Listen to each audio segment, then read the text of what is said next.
Dernière minute, donc il sera pas présent pour faire le petit mot d'introduction et le temps qu'on lui avait accordé. Donc en fait, on va tout de suite commencer par la session avec Florence. Il n'y a rien à régler.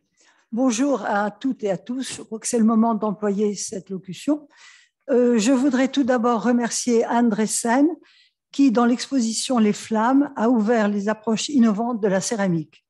Parmi elles, le thème du panel que j'ai le plaisir de vous présenter aujourd'hui. Le genre est un mot qui paraît simple, mais qui est en fait mal connu. Pour reprendre une définition de sociologue spécialisé dans ce domaine et qui, je crois, fait consensus, c'est le produit des rapports de pouvoir qui structurent la bicatégorisation traditionnelle et les hiérarchisations sociales entre le féminin et le masculin. De façon peut-être plus parlante, je citerai la définition de l'historienne américaine Joan Scott qui dit que le genre est une catégorie sociale imposée sur un corps sexué. Le genre décrit donc ce que la société, à une époque donnée, considère comme relevant naturellement, entre guillemets, du féminin ou du masculin. Ce faisant, les études de genre montrent à quel point cette répartition en deux catégories est reposante pour l'esprit, mais limitative et excluante pour ceux qui n'entrent pas dans ces catégories ou qui ont une sexualité différente. Mais plus largement, elles rendent visible le fait que le genre est une construction sociale, mouvante et relative, qui a engendré bien des idées préconçues que les deux intervenants de ce panel vont s'employer à combattre en montrant qu'il ne faut pas prendre pour des données naturelles ce qui résulte d'une construction socio-historique. La question du genre est donc bien éminemment politique puisqu'elle traite des rapports de pouvoir dans la société et des différences de traitement entre les membres qui la composent, puisqu'elle parle d'exclusion et de violence et que, si elle est un outil d'analyse, elle est aussi un outil de lutte et de transformation sociale. Donc, j'ai le plaisir de vous présenter tout d'abord Claire Callan, qui est écrivaine, chercheuse à l'Université de Montréal et qui va ouvrir le sujet céramique et genre. Elle a consacré plusieurs ouvrages à l'imaginaire occidental. Elle a aussi publié une somme mythologique intitulée Zoopholie et un essai sur l'art contemporain au Canada. Elle prépare actuellement une étude sur les mythes antiques dans l'art céramique.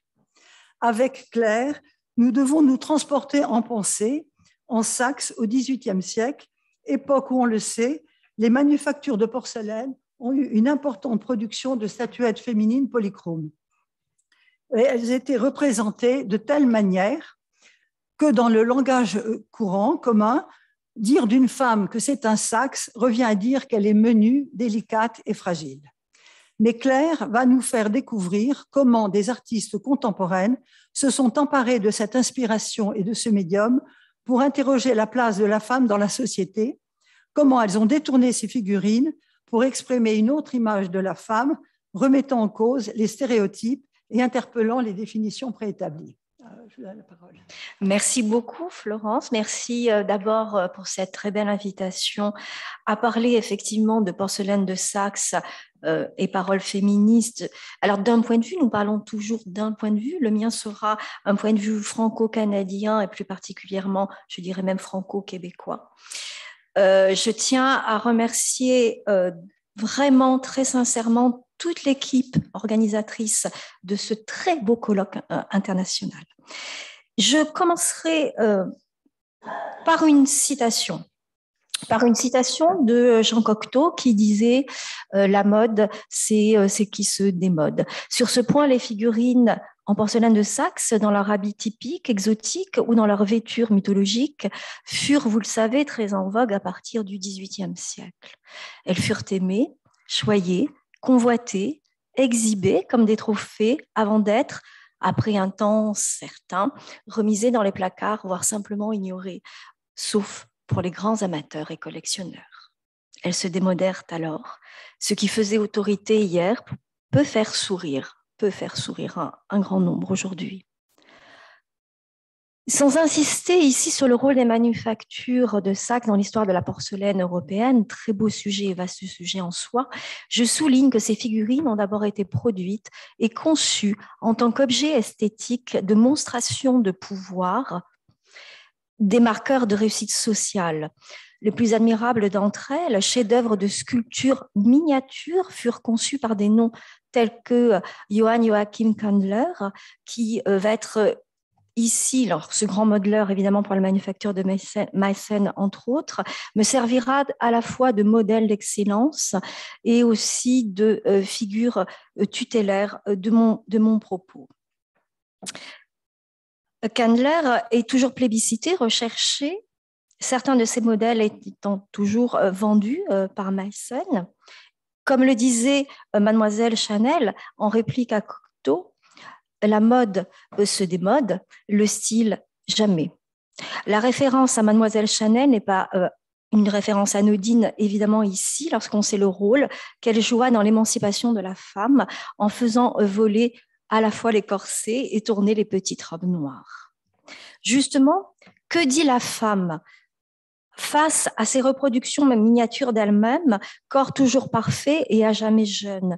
Elle s'y est comparée parfois, je cite, « La femme, cet être faible et charmant, ce bibelot d'étagère, cette figurine de Saxe, jolie et futile, peut, selon son gré, inspirer à l'homme des envolées de génie, des bassesses ou des lâchetés », écrit Marie-Louise Néron en 1898 dans ses notes et impressions d'une Parisienne. Mais le féminisme de la seconde vague américaine, celle des années 1960, ne l'entend pas de cette oreille. Il faut dire que cette seconde vague, axée sur les droits juridiques, entre autres, de l'égalité, le droit finalement à disposer de son propre corps, il faut dire que tout cela, évidemment, va être très important en arrière-plan de mon propos.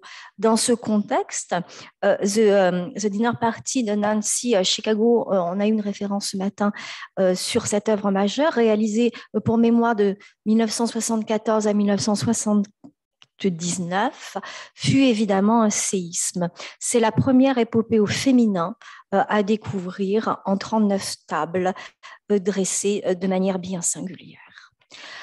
Alors, depuis Chicago et depuis la parole de ses consoeurs, justement, cette parole féminine dans l'art est liée à la création et à l'émancipation.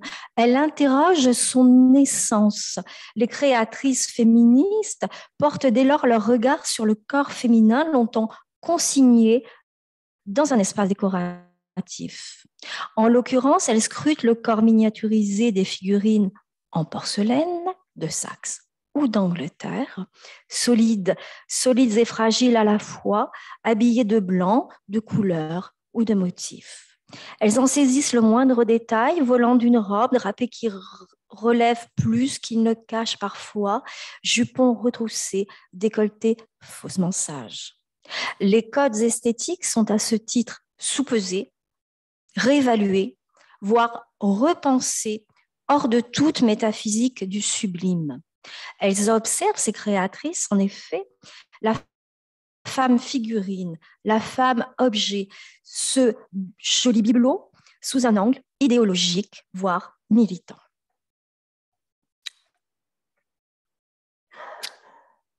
Face à ces trois œuvres, donc ça sera ma première partie, comment voir, comment dire, comment questionner. Face à ces trois œuvres, on va commencer de manière à introduire le sujet un petit peu plus. Qu'est-ce qui se révèle à nous d'emblée, hormis donc la parenté de matériaux? Les tenues, les postures de ces figurines féminines nous déstabilisent et stimulent notre imagination par leur déréalisation. Une jeune fille en robe simple, élégante, issue d'un passé récent mais déjà révolu. Elle fait un geste gracieux, comme vous le voyez, c'est presque une offrande, sauf que sur ce point, c'est sa tête qu'elle tient à bout de bras comme un panier suspendu et la présence du sang sur elle achève de contrecarrer la vision immaculée et un peu idyllique. Une jeune femme, plus dévêtue que vêtue, en combi-short fleuri, affirme, elle, son érotisation. Sauf que sur son dos, on a posé un cabaret, sur celui-ci, un service à thé, dont un serviteur muet rempli de délicieux, en tout cas, il semble délicieux, petits fours. Elle se transforme donc ce personnage en femme tabourée, en objet sexuel, femme tabourée, femme table basse, comme vous le souhaitez, évidemment. On ne va pas... on peut le voir sur plusieurs angles. Je n'en dis pas plus. Troisième figurine. Allongée dans une boîte cercueil très ornementée, celle-ci rappelle une boîte à bijoux superbement ouvragée. Et de fait, elle sort la mort de la triste réalité pour la rendre acceptable, mais dans un conte. La jeune femme va se réveiller, va se redresser. En tout cas, on se déclenche nous-mêmes une histoire à partir de nos propres connaissances. Alors, ces trois œuvres, bien sûr, ne peuvent que nous mettre mal à l'aise, pouvant réveiller une forme de conscience féministe. La première œuvre de 2019 nous fait passer de l'idée de la comédie romantique à la tragédie. Une jeune fille à qui l'on demande d'être innocente, d'être vierge, d'être belle, de se taire, évidemment, de se sacrifier sous-entendu pour l'homme, car il y a ce geste d'offrande qui est adressé à quelqu'un qu'on imagine spontanément être un homme. Donc il y a cette offrande, mais pas simplement. Si on pense ce panier renversé, c'est aussi un panier dans lequel on peut puiser à l'envi donc les idées de cette jeune fille. Cette œuvre de 2012 nous fait passer de la satire érotique à la dystopie. Une jeune femme qui vit dans le désir de l'autre, qu'on projette aisément être en couple, asservie à l'autre. Elle lui a déjà métaphoriquement livré sa tête sur un plateau. Et l'on songera en arrière-plan à des œuvres féministes comme La Servante écarlate de Margaret Atwood, où la femme est reléguée au rôle d'objet sexuel et de mère porteuse, où la femme est pensée en tant que contenant. Et la troisième, donc le 2005 pour la réalisation, Conte cruel. La femme est une sorte de belle au bois dormant, sont les cheveux d'or. Jeune femme dont la blancheur ressort, sa peau, sa très belle peau, qui finalement, elle ne semble même pas morte. Elle a un petit peu de rose, regardez, sur les joues. Mais c'est une jeune femme inerte, réduite au silence, qui pose finalement dans son propre ornement, comme si le paraître avait fini par la tuer. Scruter une œuvre nous permet d'enclencher cette parole féministe qui cherche à faire voler en éclats cette catégorie unique, les femmes, qu'on identifie à travers les siècles jusqu'à former l'idéal d'aujourd'hui. Je cite Virginie Despentes. Elle est quoi donc cette femme idéale? Séduisante mais pas pute, bien mariée mais pas effacée, travaillant mais sans trop réussir pour ne pas écraser son homme, mince mais pas névrosée par la nourriture, restant indéfiniment jeune sans se faire défigurer par les chirurgiens de l'esthétique, maman épanouie mais pas accaparée par les couches et les devoirs d'école, bonne maîtresse de maison mais pas boniche traditionnelle, cultivée mais moins qu'un homme. La femme est à ce titre une inaccessible étoile. Elle doit être ni trop, ni pas assez. Ainsi sommes-nous dans une constante bascule, un balancier qui doit tenir compte de l'indécidable. Quant à la hache, elle coupe ce qui peut dépasser, c'est toujours le risque.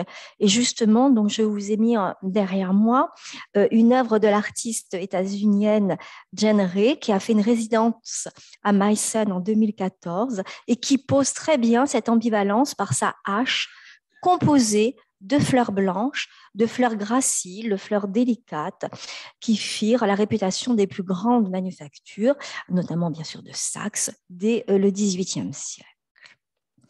Ces fleurs, on le sait, sont depuis très longtemps associées à la féminité, à tel point que la première, donc la fleur, sert de métaphore à la seconde et annule, mais est-ce que ça y réussit? On peut se poser la question. En tout cas, cherche à annuler ici même la violence du bourreau. Dans un deuxième point, de la passion de l'ornement aux limites du kitsch, je voudrais revenir à l'artiste à qui l'on doit donc la subversive femme tabourée, femme table basse, et qui s'appelle Chris Antman, Antemann. Cette artiste est née en Albanie, dans l'État de New York, en 1970. Elle travaille dans l'Oregon. Elle collabore avec Meissen depuis 2012. Et de cette collaboration avec la célèbre manufacture est née une exposition, Forbidden Fruit, qui m'intéresse ici particulièrement. Pour saisir le lien entre une artiste états-unienne et l'art européen du XVIIIe siècle, qui ne va pas forcément de soi pour nous, il faut tenir compte de deux informations. La première information, c'est la valorisation en Amérique de ce que nous appelons en général l'ouvrage féminin, avec quelquefois une petite condescendance. Je fais référence à la broderie, à la dentelle, au tricot, à la peinture sur porcelaine, cette dernière devenant populaire à partir de l'exposition universelle de Philadelphie de 1876. C'est à partir de ce moment-là qu'une revendication des arts dits féminins s'est vraiment mise en marche. Le second point qui m'intéresse, c'est la puissance de rêve exercée là-bas, en Amérique, par l'excellence européenne. Antemann connaissait la porcelaine de Meissen par sa grand-mère. Et là, on en vient à l'importance évidemment de l'éducation et du regard. Alors, son Love Temple est inspiré de Johann Joachim Kandler. Il est un sujet très parlant, ainsi que l'ensemble de sa réinterprétation contemporaine du baroque, qui s'inscrit dans le mouvement kitsch, porté naturellement à l'érotisation, à la surcharge et à la profusion. Néanmoins, l'effet kitsch est un dévorateur de codes, y compris ceux de l'art décoratif, dans une certaine mesure, je le pense, est un brouilleur. C'est un brouilleur de codes. Antemann a imaginé toute une série d'œuvres très, très actuelles, très modernes dans leur posture et baroques dans l'esprit. Elle a insisté sur cet imaginaire sulfureux, ludique qu'elle met en place, décalé, et elle le met sous le patronage métaphorique du jardin d'Éden. On pourrait bien sûr en parler longtemps, simplement sur ce seul sujet. Alors, j'arrive à Cherry Boyle, à qui l'on doit la jeune princesse qui dort dans son propre ornement et ne verra sans doute jamais le prince arriver. Nous parvenons avec elle à une revendication féministe vraiment puissante, qui s'appuie sur sa passion de l'ornement telle qu'elle a vécu en terre américaine, mais cette fois du côté canadien, puisque Cherry Boyle est torontoise. Comme ses consoeurs, Cherry Boyle, née en 72, a un rapport à l'histoire décomplexée par rapport aux Européens. Je la cite lors de la Biennale de Venise qu'elle représentait en 2011. Je suis une citoyenne de la 3e génération dans le Nouveau Monde. Je suis née dans une famille qui n'avait aucun lien avec le passé, aucun souvenir d'une culture d'origine. Un tel flou a de quoi nous mettre à la dérive sans encre ni bouée. Mais il procure aussi la liberté de choisir son identité. Et c'est probablement cette liberté qui me définit plus que toute autre chose. D'abord dessinatrice, Cherry Boyle va découvrir la sculpture, la porcelaine, lors d'un salon à Seattle, durant lequel elle fait la connaissance du très provocateur Charles Craft, qui travaille dans l'esprit de la céramique de Delft pour pousser le kitsch dans ses plus sordides retranchements. Craft l'aiguille vers la céramiste Viviane Osle, 86 ans à l'époque, dont les élèves viennent de Corée ou du Japon pour fabriquer des porcelaines romantique dans le style de la manufacture Royal Doulton. Cherry va suivre un cours d'enseignement pratique sous le regard, il faut le dire, complètement atterré de Osle quand elle voit évidemment ce qu'elle fait et comment elle détourne les dites petites statuettes. Elle commence à combiner des éléments féminins dans l'idée de subvertir les stéréotypes et de livrer un autre point de vue, le sien, féministe. Et ce faisant, elle va au fur et à mesure de son travail s'échapper de l'effet kitsch pour fabriquer son propre univers narratif tourné vers l'onérisme et les jeux harmoniques. Faire et défaire, c'est évidemment la question que je me pose à ce moment-là. Mise en rapport avec l'ensemble de l'œuvre de Boyle, cette figure singulière que vous avez derrière moi renvoie à l'univers magique du conte. Alors que la décapitation est d'une violence inouïe, et c'est l'une des pièces les plus dures de notre artiste, son imagerie est vraiment référencée. Alors, entre autres, on peut y voir la tradition des saintes catholiques, mais ici, ça devient presque acceptable, même si c'est dérangeant, puisque la violence, et c'est important, la violence est inhérente aux contes de fées et aux mythes. Donc, ce filtre-là est vraiment nécessaire pour aborder son œuvre. Le spectateur, en tout cas je l'espère, ne s'y trompe pas, qui enclenche immédiatement une narration merveilleuse dans laquelle, une fois de plus, donc ces terribles événements, cette décapitation, va faire sens. Cette œuvre a été présentée lors de la première exposition solo de Boyle à Toronto en 2006. Cette exposition a demandé 2 ans de travail. 2 ans de travail pour produire un ensemble de figurines avec un réalisme étudié, à fort potentiel onirique et à l'intention décorative détournée avec une parole féministe affirmée. C'est évidemment toujours un travail sur la position de la femme, sur l'inégalité. Et là, en quelques mots, cette porcelaine nous en dit beaucoup. Elle ressemble à une énième déclinaison de petites statuettes décoratives qu'on peut poser sur une cheminée, robe de dentelle magnifique, ceinture ornée de roses délicates. Elle a un air innocent et naïf, mais tiens, qu'est-ce qui ne fonctionne pas si on y regarde bien? Elle a des marques de violence sur le cou, sur les bras, violence qu'on imagine domestique. Elle a un bras à l'envers, ce qui est évidemment excessivement violent. Et cet air innocent, cet air naïf quasiment qu'elle a, nous fait d'autant plus mal qu'elle lève les bras pour se rendre à qui et se rendre comment? C'est la question évidemment qu'on va se poser. Et donc, elle a cette petite chouette que vous avez remarqué sur sa coiffure et qui renvoie, je vous l'ai mis à Candler à côté. Nous y arrivons. Boyle va faire un voyage d'études donc à Saxe. Elle va se rendre à Meissen, à Sitzendorf, parce qu'elle veut absolument, elle veut absolument travailler notamment la technique de la dentelle qui la fascine, qu'elle a pratiquée pendant 2 ans. Il y a des clubs, notamment à Winnipeg et à Seattle, où on peut s'adonner à cette pratique qui est présente donc en terre américaine depuis les années 1950 et pratiquée au cœur d'associations locales. Donc voilà un petit exemple de modèle qui a pu la servir. Voilà ce que cela peut donner. Comme la brillance de l'émail, comme la douceur laiteuse de la porcelaine, le drapé des dentelles donc en porcelaine que vous voyez ici va servir de contrepoint à la violence des propos. C'est ainsi que Boyle va créer une série de figurines féministes qui exploitent les 10 sujets féministes en conservant, c'est important pour elle, un fort potentiel esthétique. L'artiste aime l'harmonie, le raffinement dans le détail et ça lui permet d'aborder des sujets contemporains comme ici, la maternité. Pardon, je suis passée un petit peu vite.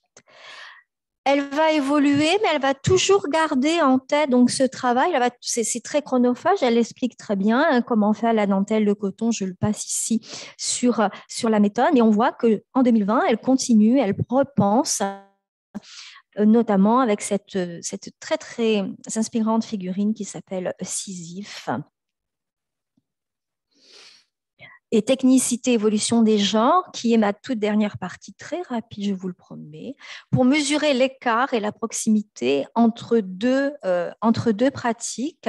La proximité entre donc, ces 2 œuvres est une proximité symbolique dans une parole qu'on peut voir de dénonciation du statut inférieur de la femme.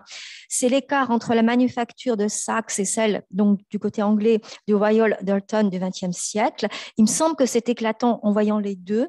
Simplicité de la silhouette, fluidité des formes d'un côté, goût de l'ornementation, de la profusion, de la richesse du détail et des couleurs de l'autre. Et pur excès. En quelque sorte, je pense, de bornage pour parler de la femme par l'entremise de sa figurine recyclée, décontextualisée, pour jouer de l'émotion. Et évidemment, c'est l'art actuel qui nous permet tout cela.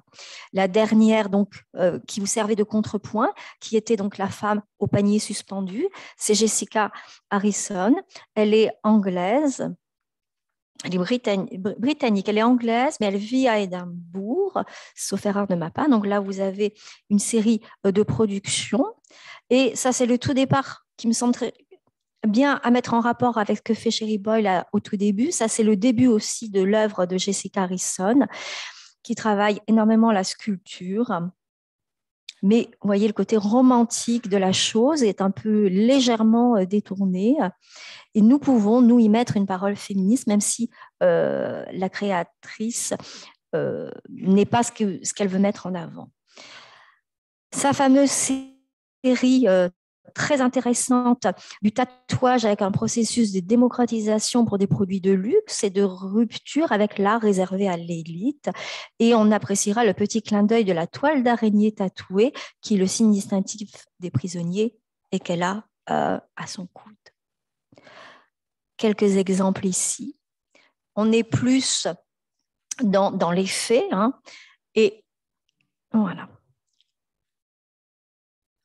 Ce renforcement, je pense, en tout cas ce que j'y vois, de l'effet kitsch, un tournoiement un peu à la Disney, qui en renvoie à la culture pop, à la ritournelle, à l'âge où l'enfant expérimente. Et je vois vraiment cette sculpture comme une espèce d'éclatement popcorn.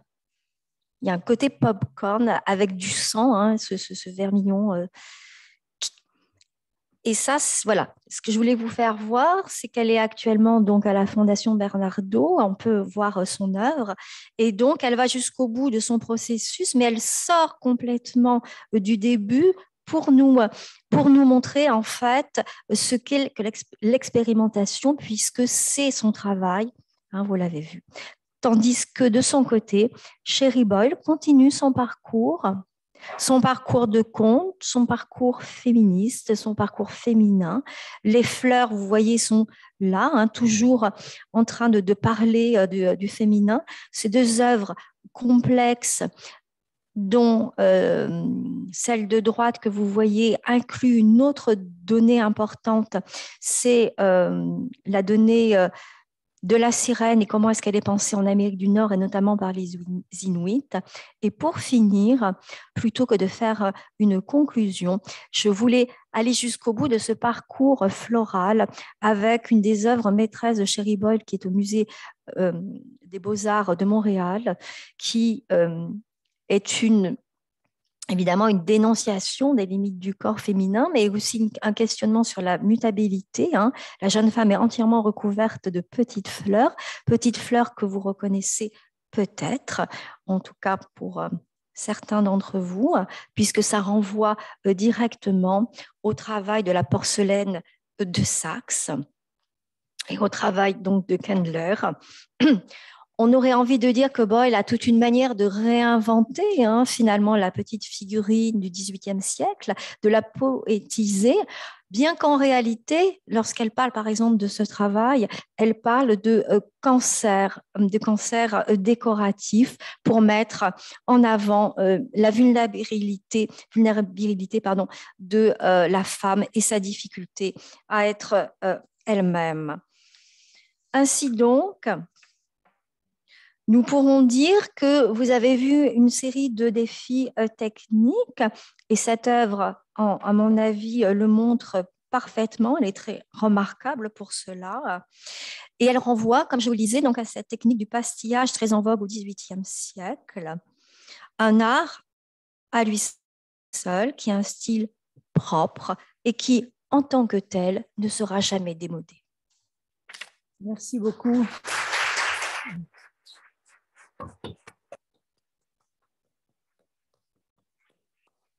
Merci beaucoup, Claire, de nous avoir fait découvrir ces artistes contestataires. Et donc, nous poserons les questions en fin de panel. Et alors, donc, vous changez peut-être, Thomas?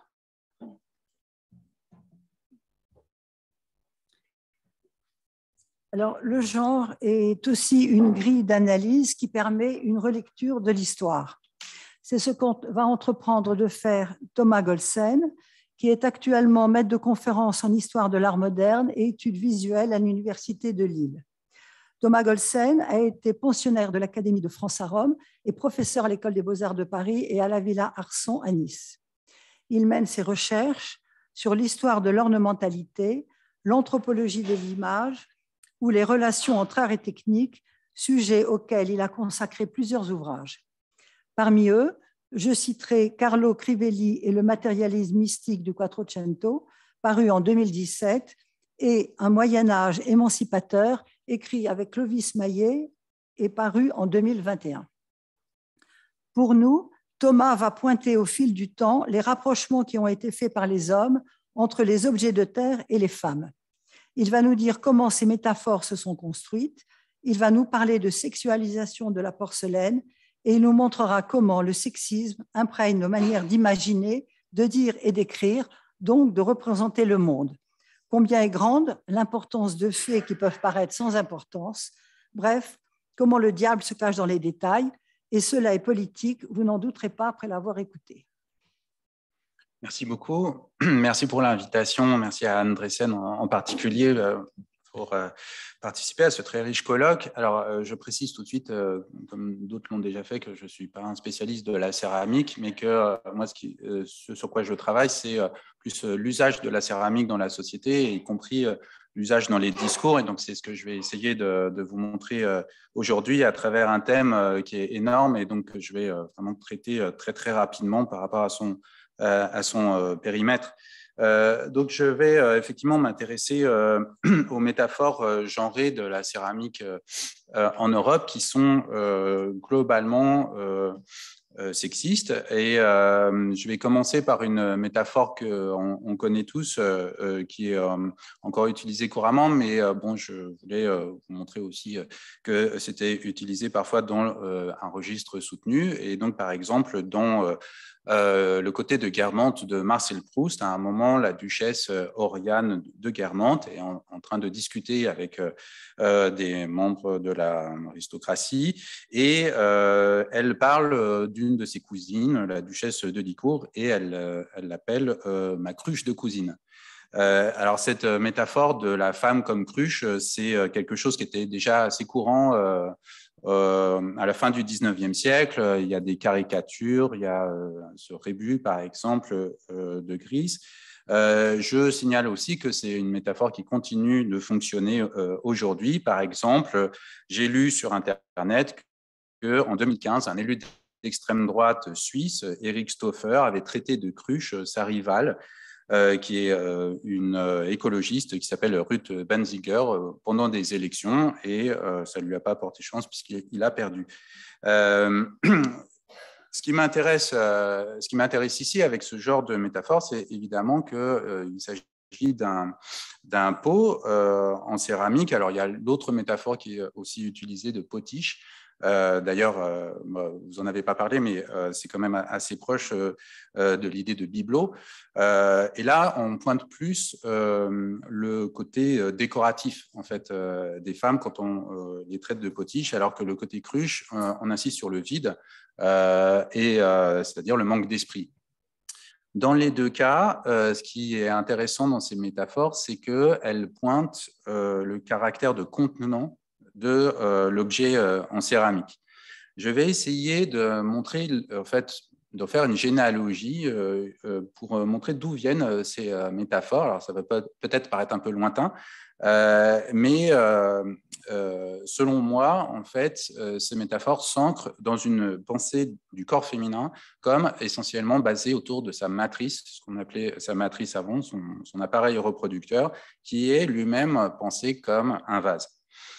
Alors, je commence à la Renaissance, au XVIe siècle, par un dialogue écrit par Agnolo Firenzuola, qui s'appelle « Sur la beauté des dames », donc, qui a été publié en 1548.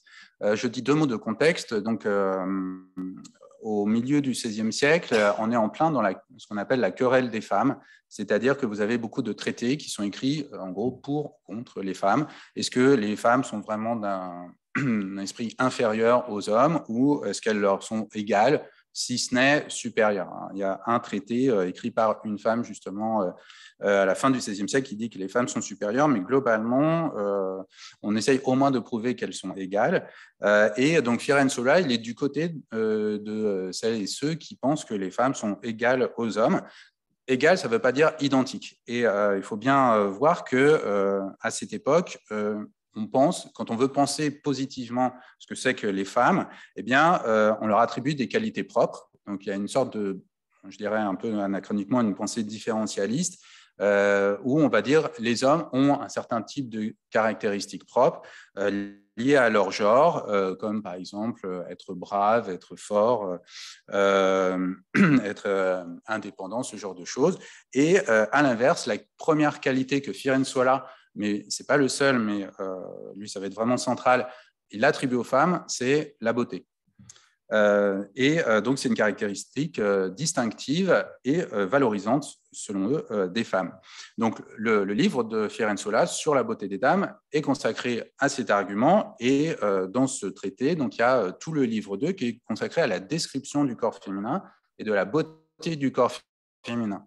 Alors, c'est très frappant de voir qu'en fait, il va découper le corps féminin. Donc, il commence par les cheveux et puis il descend progressivement comme ça jusqu'aux pieds, selon un procédé en fait qui fait penser à ce que Laura Mulvey va décrire pour le cinéma hollywoodien, c'est-à-dire un procédé de morcellisation du corps féminin, mais qui est déjà en œuvre au XVIe siècle. On le retrouve aussi dans ce qu'on appelle les blasons du corps, où vous aviez des petits poèmes qui étaient écrits en l'honneur des sourcils, en l'honneur des yeux, en l'honneur de la bouche, en l'honneur des tétons, etc.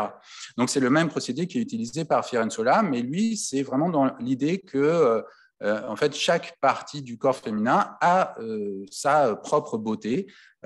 Et il y a aussi l'idée que la beauté n'existe pas, je dirais, à l'état pur et parfait dans la nature. Et donc, on peut avoir que des parties du corps qui soient parfaitement belles dans les femmes réelles. Et d'ailleurs, lui, dans son texte, il prend des exemples de femmes réelles, donc il cite la signora Costanza, etc., qui a un très beau nez, et ainsi de suite. On ne sait pas si c'est des personnages inventés ou des vraies personnes, mais en tout cas, pour lui, ça correspond vraiment à cette espèce d'idée de faire un collage des meilleures parties du corps. Donc, il y a quelque chose qui n'est pas simplement descriptif, mais qui est prescriptif dans son texte, dans le sens où il donne un idéal de la beauté du corps. Et à un moment, donc, il en est à la description de l'articulation entre le cou et les épaules. Et là, il va comparer le corps des femmes à un vase, notamment un vase antique. Donc, voilà ce qu'il dit. Vous voyez qu'au début, séance se relève un peu et descend ensuite doucement vers le bas, comme doivent le faire les bras. Mais à partir du vase antique, puisque nous avons commencé à le dessiner, je veux vous montrer comment naît le cou à la limite de la poitrine, de la gorge et des épaules, et comment le buste fait saillie au-dessus des flancs. Je pense que cela ne vous déplaira pas, il s'adresse aux femmes là, dans son dialogue, et même qu'il vous semblera soit que la nature ait imité l'art, soit que l'art ait dessiné ces beaux vases en partant de la beauté de vous autres dames. Et un peu plus loin, il continue sa comparaison et là, il prend plusieurs modèles de vases et en gros, il les décrit. Donc, il faut penser que pour lui, ces modèles de vases, c'est des modèles du corps féminin. Et il les décrit du plus beau, qui est celui tout à gauche, au plus laid, qui est celui tout à droite. Donc, c'est toute une relation entre la largeur, la longueur et l'articulation entre le col du vase et le vase proprement dit. Alors, là où je voudrais aller plus loin, c'est vous dire que déjà, cette comparaison, on la retrouve dans d'autres domaines de la culture de cette époque, par exemple dans le domaine religieux. Vous avez beaucoup de tableaux qui représentent Marie-Madeleine avec un vase. Donc, c'est en général, en histoire de l'art, on dit que c'est l'attribut de Marie-Madeleine parce que c'est le vase rempli d'onguents avec lequel elle a oint le corps du Christ au tombeau. Mais en fait, ce n'est pas que ça. Quand on lit certains poèmes en l'honneur de Marie-Madeleine, certains hymnes, on s'aperçoit que le vase, c'est une métaphore du corps lui-même de Marie-Madeleine. Par exemple, il y a un hymne qui a été écrit au XIVe ou au XVe siècle qui dit, donc à propos de Marie-Madeleine, de bassine, elle est devenue une coupe, de la boue, elle est venue à la lumière, transposée dans un vase de gloire. Et l'idée de vase de gloire revient très souvent à propos du corps des saintes.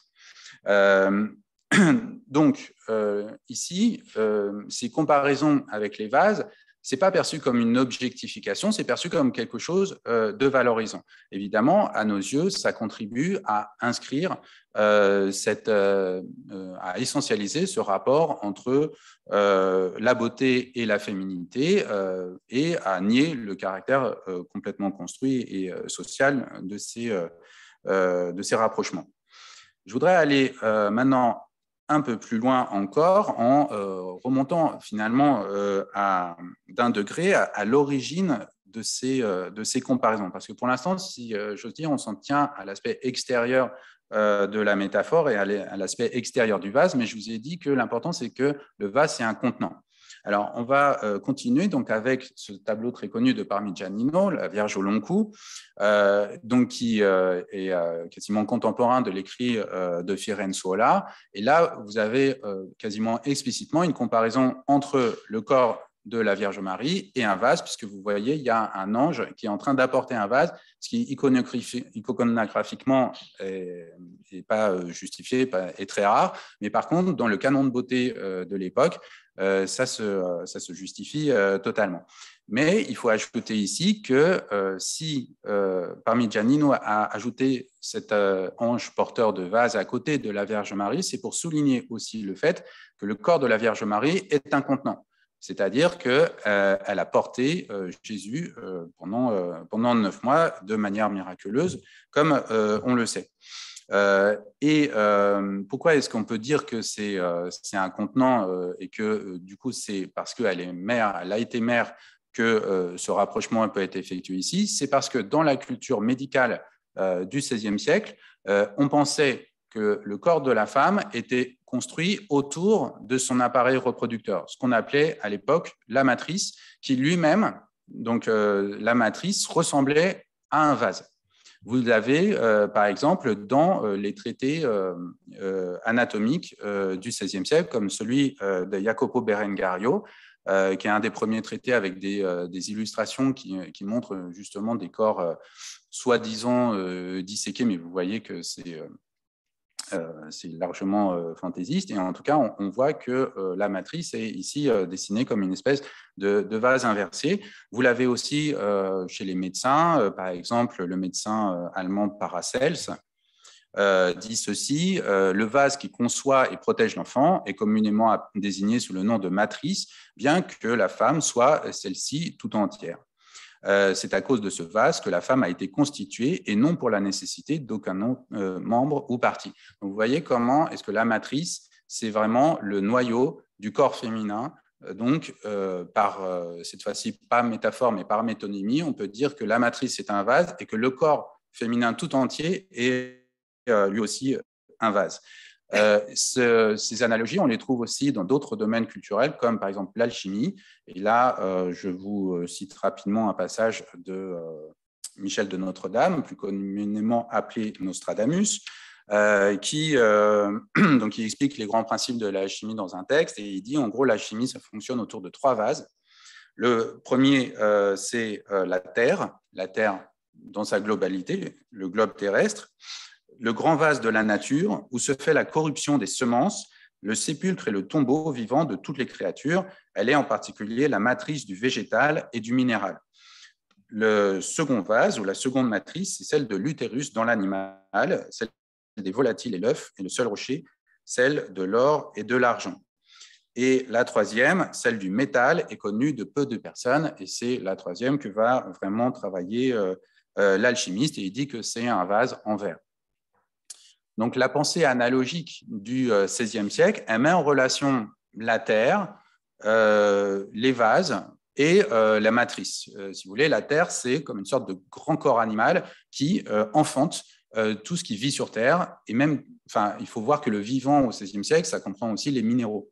Donc, les minéraux sont quand même engendrés par la Terre et de même pour toutes les roches.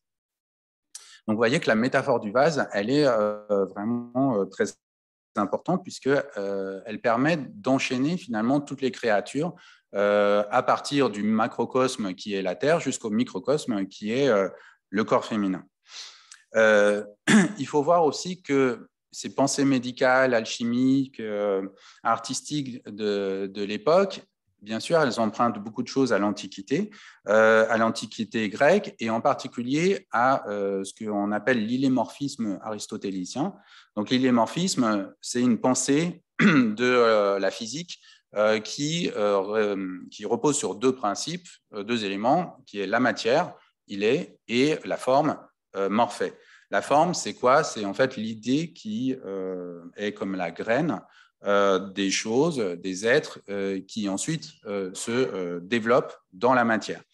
Donc, c'est ça l'illémorphisme, et je dis aristotélicien parce qu'en gros, c'est Aristote qui a été le premier à développer ce système. Et donc, dans toute sa description physique de la relation entre la matière et la forme, Aristote, en fait, utilise lui aussi une métaphore genrée. Il dit, par exemple, ce que désire la forme est la matière et la femelle désire le mâle. Donc, vous avez une équivalence entre la matière qui est femelle et la forme qui est masculine.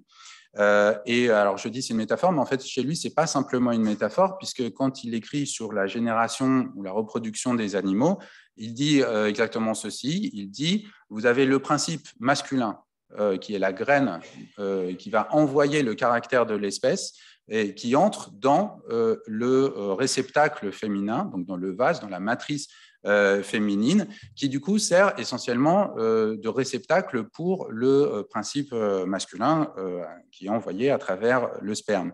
Donc la matière est vue comme quelque chose de plutôt passif, qui au mieux va permettre de faire croître la graine masculine qui a été placée dedans. C'est aussi une idée qu'on retrouve chez le médecin Hippocrate, qui est le médecin fondateur, disons, de la médecine européenne.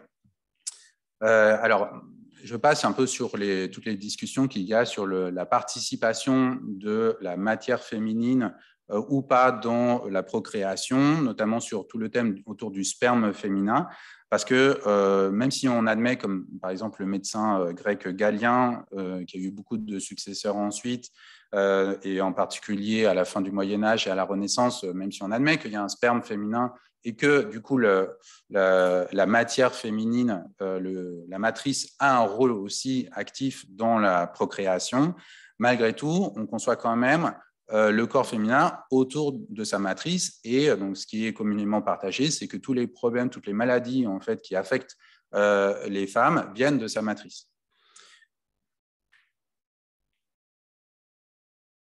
Alors, cette association du corps féminin à un vase et du vase à la matrice féminine explique sans doute, au moins en partie, l'origine du mot porcelaine.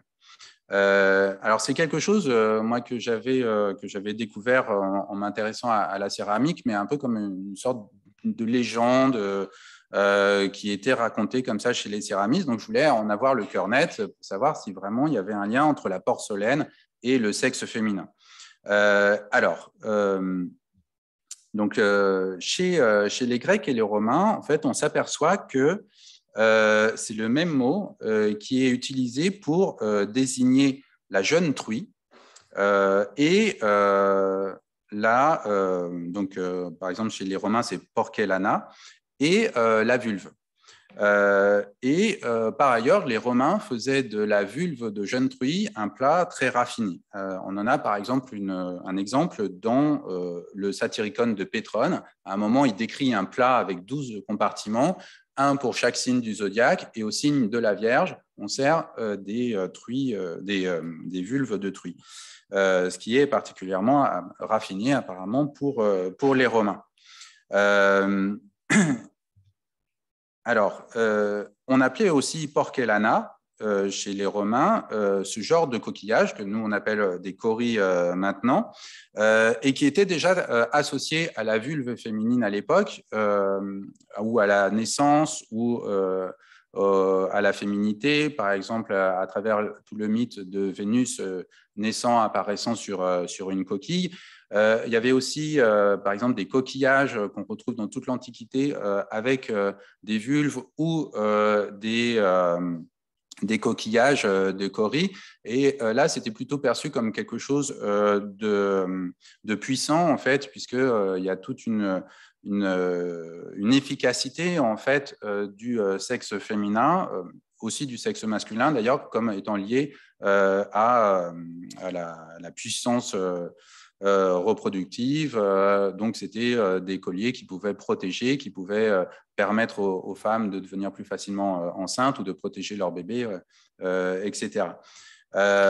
Donc, vous avez plein de choses autour de ça, et c'est repris ensuite au Moyen-Âge. Par exemple, Marco Polo, quand donc, il décrit la Chine dans son devisement du monde, donc ça c'est 1298, et dit que les Chinois ont des très beaux coquillages blancs qu'il appelle porcellana et qui s'en servent comme monnaie, selon un principe bien connu que les coquillages étaient utilisés comme monnaie un peu partout dans le monde. Et il dit aussi que c'est avec ces coquillages broyés qu'ils font leur porcelaine, qui était déjà très admirée par Marco Polo. Donc finalement, vous voyez que indirectement, le fait d'appeler porcelaine les objets en porcelaine, les vases en porcelaine, dérive pour Marco Polo de ce coquillage, le cori, qui lui-même a appelé porcelaine parce qu'il est assimilé depuis les Romains à la vulve de jeune truie. Voilà. Et donc finalement, les aiguillères ou les vases qui reprennent des motifs de coquillage du XVIIIe siècle, eh bien, d'une certaine manière, ils bouclent la boucle. Alors, je finis. Après donc ce rapide survol de cette généalogie de la métaphore, en disant qu'à chaque fois, donc vous voyez que le corps féminin, le corps femelle d'une manière générale pour les médecins, est associé à sa matrice, et la matrice elle-même est associée à un vase. Donc c'est bien toujours l'idée de vase comme contenant qui compte ici, et bien sûr ça implique la réduction du corps féminin à sa fonction reproductrice. Je voudrais dire aussi que même si la médecine a complètement changé, les métaphores, elles, demeurent dans le registre culturel, et particulièrement dans la céramique contemporaine. Ce qui est intéressant, c'est qu'on peut la retrouver, on peut retrouver ces associations. Alors, je vais vous donner un exemple à propos d'une œuvre très connue qui est Odore et Femina de Johann Créten. Donc, dans un catalogue d'une exposition très bonne par ailleurs, il disait ceci, donc dans un entretien: toute l'utilisation symbolique de la céramique dans la série des Odore et Femina est liée à ce monde souterrain de la grotte, mais plutôt dans un contexte érotique, parce que la grotte, cela peut être aussi le continent noir. Donc évidemment, là, c'est une référence à Freud qui appelait la sexualité féminine le continent noir. L'idée que la grotte puisse être quelque chose de très sexuel, érotique, revient certainement dans mon travail. Et vous voyez tout le corps, ce buste féminin qui est recouvert de ce motif de petites fleurs qui ressemblent aussi à des vulves. Donc on est tout à fait dans finalement l'héritage de ces différentes métaphores, avec un côté plus psychanalytique. Je voudrais montrer, juste pour finir et pour contrebalancer un petit peu, pour vous montrer que ce n'est pas des métaphores qui sont nécessaires, qui sont essentielles, mais qui sont construites, qui sont liées au contexte culturel européen, que parfois ces associations peuvent aussi fonctionner, mais de manière très différente dans d'autres cultures et pour d'autres raisons. Alors, je vais prendre juste deux exemples. Le premier, c'est celui de l'artiste africaine-américaine Simon Lee, donc qui aujourd'hui a eu le Lion d'Or à Venise, à la Biennale de Venise. qui a tout le pavillon américain, mais en fait qui depuis des années travaille la céramique avec différents motifs, et notamment le motif du kauri. Comme vous voyez là, donc c'est une pièce assez grosse. Elle explique que en fait, les kauris, elle les voit d'abord justement en relation avec l'histoire de la monnaie, donc comme des formes de monnaie qui étaient utilisées en Afrique de l'Ouest, et que selon elle, les premiers Européens qui ont organisé du trafic d'esclaves, utilisaient justement pour acheter des esclaves. Donc pour elle, le kauri, c'est d'abord lié à cette histoire de l'esclavage en Afrique. Et ce qu'elle fait ensuite, dit-elle, c'est de renverser en fait la charge. Au lieu de voir simplement cet objet comme un rappel de cette histoire de l'esclavage, elle veut l'inverser en remarquant que c'est un objet avant tout qui est un bel objet. C'est un bel objet et qu'elle travaille particulièrement en porcelaine avec un émaillage très, très raffiné en faisant beaucoup de variations là-dessus. Elle dit aussi dans un autre entretien que pour elle, le kauri, c'est aussi une image du corps féminin ou du corps en général. Donc, vous voyez qu'elle reprend la métaphore du coquillage comme corps, mais cette fois-ci plus pour finalement l'associer forcément à la vulve ou à l'appareil reproducteur, mais pour l'associer au corps comme finalement quelque chose de beau et pour finalement renverser le stigmate. Un autre exemple que je prends aussi d'Amérique du Nord, mais cette fois-ci dans un autre contexte culturel qui est celui de l'art autochtone américain. Donc c'est une photographie de Cara Romero, qui est de la nation Chemehuevi, et qui photographie une potière qui, elle, est d'origine Pueblo, qui s'appelle Ka Folwell, et elle la représente nue mais recouverte d'argile avec des motifs géométriques qui rappellent les motifs qu'il y a sur les céramiques Pueblo. Et elle l'appelle la Clay Lady, donc la dame argile, en disant que c'est un esprit qui, dans la mythologie Pueblo ou Tewa du Nouveau-Mexique, en fait, cet esprit, eh bien, c'est lui qui fournit les humains en terre argileuse. Elle dit aussi que les cheveux agités comme ça dans l'air visent à évoquer le moment où le moment fragile et très, très rapide, le moment où la terre dans le four devient dure. Donc il y a cette volonté de saisir de manière anthropomorphique finalement le processus de cuisson lui-même. Et surtout, ce qui est intéressant, c'est que dans sa perspective, à Romero, il s'agit de représenter l'empowerment des femmes pueblo et la fierté d'incarner par son corps cet esprit nourricier de la terre qui se transmet de femme en femme depuis des générations. Et je finis en la citant. Il y a une manière de faire de l'art figuratif et de s'empuissanter nous-mêmes. Je pense que c'est un tournant puissant pour une femme d'être derrière l'appareil. Et évidemment, d'être aussi une artiste en général. Là, je finirai juste là-dessus. Vous voyez que c'est plus la métaphore du contenant qui fonctionne, donc de l'objet en céramique, mais c'est plutôt l'argile même, le matériau, la matière première qui sert de comparaison et surtout qui est vu non pas simplement comme quelque chose qui sert à faire joli ou comme quelque chose de creux qui sert à engendrer, mais comme une capacité finalement à incarner la vie et à développer cette puissance vitale à travers le corps des femmes. Voilà, je vous remercie de votre attention.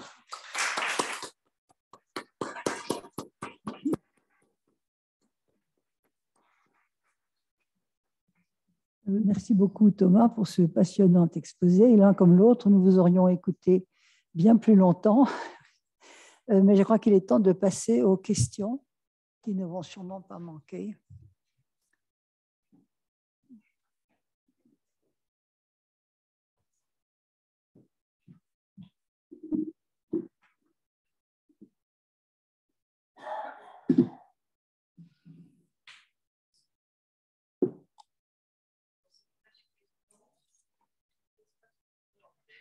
Mais en archéologie, on appelle toujours, dans la description d'un vase, le col, la panse et la base.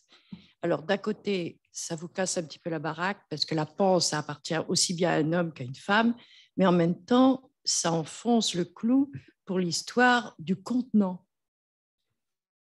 Et ce mot est quand même très répandu et très, très important parce que forcément, en fouille, qu'est-ce qu'on retrouve souvent le plus? C'est des morceaux de panse et là, il est bien le grand malheur parce que nous n'avons pas la forme. Nous avons un bout de panse et puis il faut s'en contenter et voilà. Et on cherche un bout de colle, un bout de base qui va beaucoup plus servir à identifier le vase. Voilà, mais c'était très intéressant, votre communication. Merci. Il y a les mêmes métaphores dans tout le vocabulaire du moulage, du four de moulage. Donc, effectivement, là, vu comme ça, les métaphores n'ont pas l'air genrées, mais là, je ne peux faire que des hypothèses, mais j'ai l'impression en fait qu'au fil du temps, disons, l'origine genrée de ces métaphores a tendance à disparaître ou à être diluée. C'est comme la façon de comparer. Enfin, pourquoi est-ce que Firenzuola compare le corps féminin à un vase? Il ne le dit pas explicitement, en fait, ça sort un peu de nulle part, mais je pense que c'est parce qu'il y a en sous-main toute cette pensée médicale en fait, de la matrice comme vase. Et donc, c'est sans doute aussi par dérivation, oubli, puis avec un contexte culturel qui a changé, la médecine qui a changé. Je pense que ces métaphores, elles continuent aussi chez les archéologues ou chez les techniciens, en ayant perdu leur origine, mais à mon avis, en faisant de cette manière une trace, un suivi généalogique, on peut ça fonctionne de la même façon. Si je peux ajouter quelque chose, c'est que ça rejoint complètement les grands traités d'exorcisme de la Mésopotamie ancienne, hein, où le médical passe par aussi la pensée magique et le soin magique, et on va retrouver déjà dès le départ cette tension, entre guillemets, entre, on va dire très schématiquement, le médical et le talismanique. Enfin, il y a vraiment quelque chose, il y a de la pensée magique, il y a du médical, tout ça commence dès le départ, finalement, dans nos premiers traités, à la fois médicaux. Alors, exorcisme, évidemment, ne pas prendre dans le sens purement contemporain pour nous, mais voilà, donc ça corrobore effectivement, ça va de très, très, très loin. Hein. Voilà.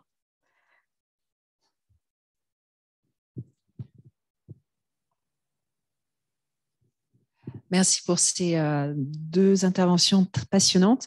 Je voulais simplement mentionner, Claire, un artiste ou une artiste que vous connaissez probablement. C'est Arlene Chequette dans son Meissen Recast, qui travaille sur deux aspects qui me semblent qui sont intéressants sur la figure de Meissen.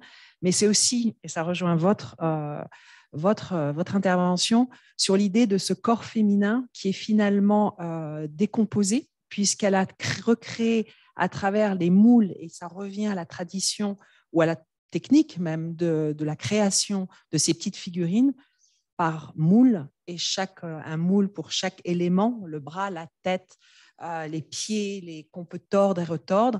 Et elle s'amuse justement à recréer des petites figures de façon aussi très belle, très esthétique, dans l'esthétique même du 18e et très baroque, mais avec un côté déstructuré et qui souligne aussi cette importance dans la création de ces figurines depuis le 18e, partout dans les manufactures, hein, même également à Sèvres, de cette nécessité technique de créer, de décomposer les corps pour arriver à obtenir ces figurines. Donc voilà. Tout à fait. Et de donner corps littéralement à finalement tout un imaginaire. Hein, on est dans la création d'univers complètement. Et j'espère que vous l'avez vu, je n'ai pas eu le temps de le pointer, je crois, tout à l'heure. Mais pour donc la dernière sculpture de Cherry Boyle, donc cette femme entièrement recouverte de fleurs, peut-être l'avez-vous aperçu, son pied. Elle a un pied de batracien. Et du coup, enfin, cette œuvre est absolument fascinante. Elle a à peu près à peu près haute de même. Et c'est vraiment, enfin, je n'arrive pas à l'épuiser. Ça fait des années que j'y reviens, je vais la voir. Je n'en fais jamais le tour, tellement je la trouve, voilà. C'est la petite chose, le petit élément, alors qu'elle a commencé avec des moules. Hein.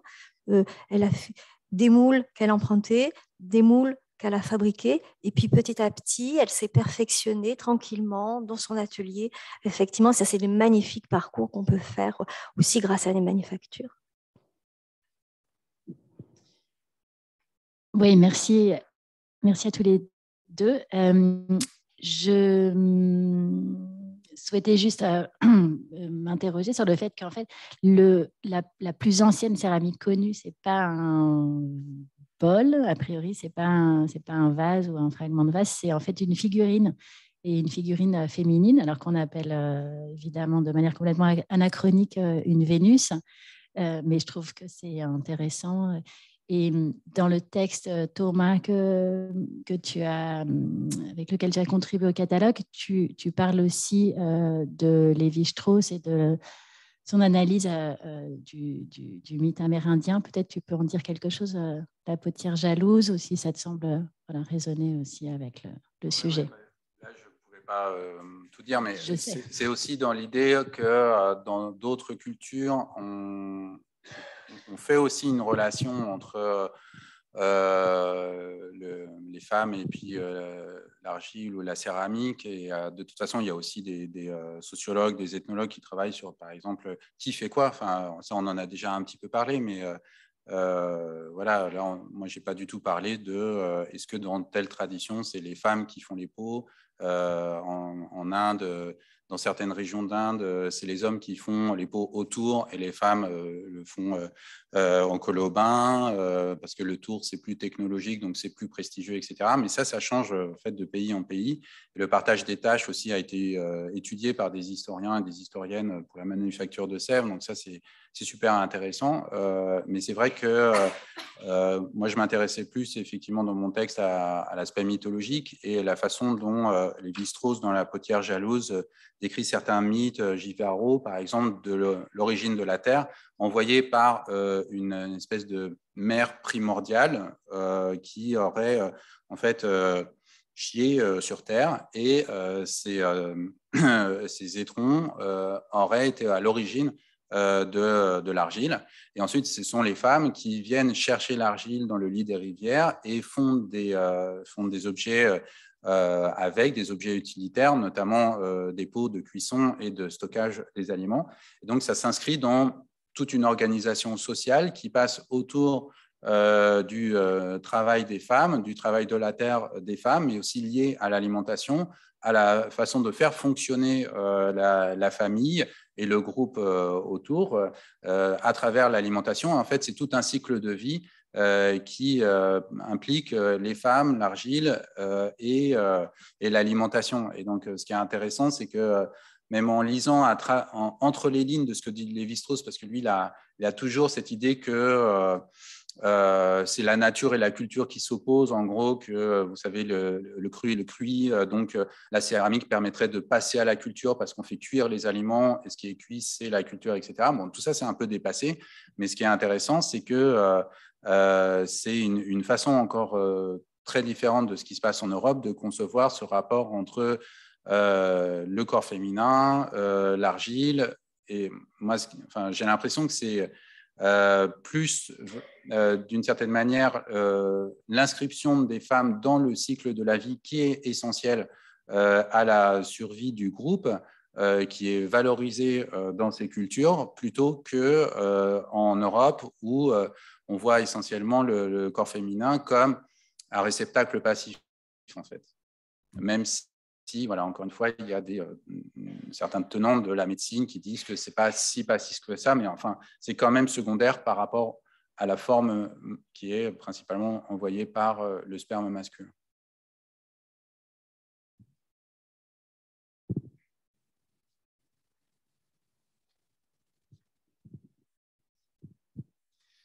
Bonjour, question pour Thomas. Il y avait un petit décalage entre le premier exemple que tu as utilisé, tu sais, sur la caricature avec la cruche, qui vient de la culture populaire, et ensuite les paroles plutôt savantes en fait, que tu as utilisées pour illustrer cette généalogie. Et j'avais une question de méthode. Est-ce qu'il y aurait eu l'occasion de faire cette même généalogie en utilisant uniquement des savoirs populaires?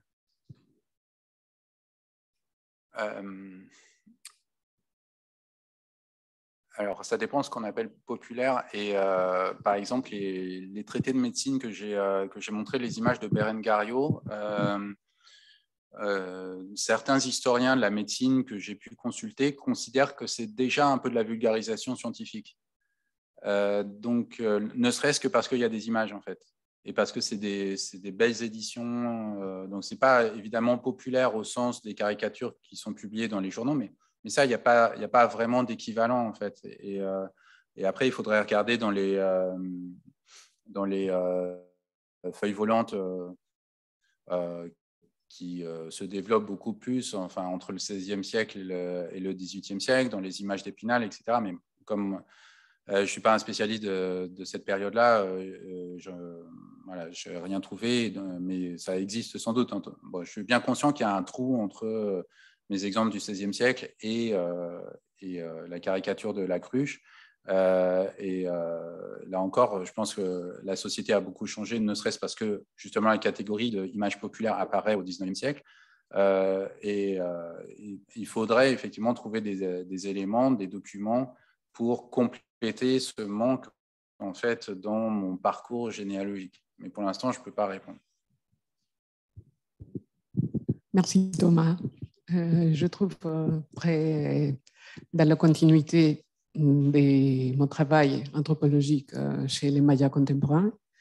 Il y a un rituel qui va dévoiler les esprits du monde ancien à travers une marmite qui est construite par le lignage maternel et qui va faire sonner le tremblement de la terre en faisant sortir tous les esprits qui habitent en bas de la terre et qui vont donner cette forme d'utérus justement à cette espèce de marmite qui est liée à la mère-terre. Et donc, à partir de cette idée, la vie, la nourrisson, la façon de se nourrir, pas seulement à niveau alimentaire, mais à niveau culturel, à niveau de ce que ça veut dire vivre sur Terre et appartenir à cet espace qui n'est pas vide du tout, mais qui s'est habité partout et dont on appartient, donne une espèce de figuration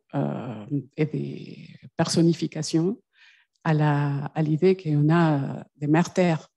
Et surtout, ça me frappe cette idée des coquilles, parce qu'il y a la conque, que c'est l'instrument par lequel on appelle aux ancêtres. Quand on le sent, c'est un instrument musical. Et c'est la voix des ancêtres à travers la conque, mais aussi à travers la marmite qui va crier, qui va appeler aux esprits de passé à venir sur la terre à ces moments présents pour nous rappeler qui nous sommes.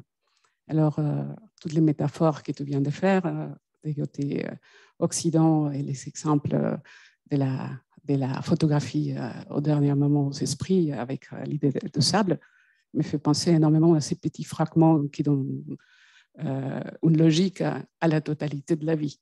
Et donc, c'est des petits fragments qui vont constituer une totalité qui va être aussi l'univers dans le monde maya. Et en tout cas, oui, ça me fait une espèce de continuité dans tout ce que tu viens de dire. Et qu'il faudrait essayer de faire des allers-retours dans des différents mondes anciens originaires, si on peut dire, pour trouver plus de sens aux métaphores qui parfois nous laissent un peu dans la partie mystique et que dans l'histoire, peut-être, on peut trouver des réponses. Mais merci beaucoup de ta communication.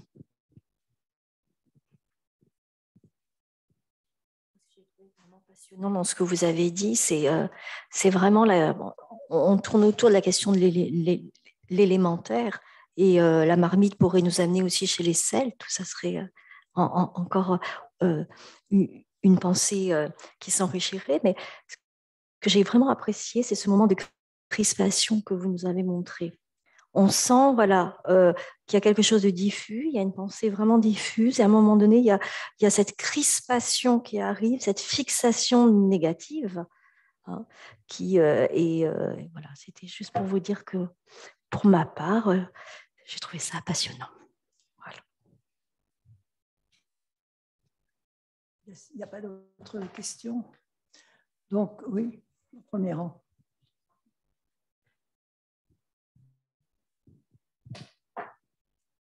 Merci. Oui, merci beaucoup à tous les deux. Et c'est pas tant une question que peut-être quelque chose qui peut permettre de toucher un jalon entre deux, peut-être. Mais il y a un cours courant en humaniste au XVIIe siècle qu'on appelle l'auriculaire, qui, sous prétexte de mobiliser les cartilages, dessine en réalité des plis vulviens. Et c'est toujours quasiment quelque chose qui est mobilisé que pour être le contenant de quelque chose, cartouche. Ça reprend exactement le même raisonnement. Et puis sinon, je me demande à quel moment on a commencé à trouver gênant, parce que finalement les vases au corps de femmes sont très présents au XXe siècle en céramique, même parfois étêtés, c'est-à-dire finalement le col de l'objet, c'est le buste, et chez des très grands noms de la céramique 20e. Mais je ne sais pas, c'est une chose qui a encore perduré, enfin qui doit perdurer encore aujourd'hui, mais ça mériterait d'être poursuivi. En tout cas, merci beaucoup. Très bien, écoute, alors nous allons nous retrouver au premier étage où vous pourrez vous rafraîchir et échanger.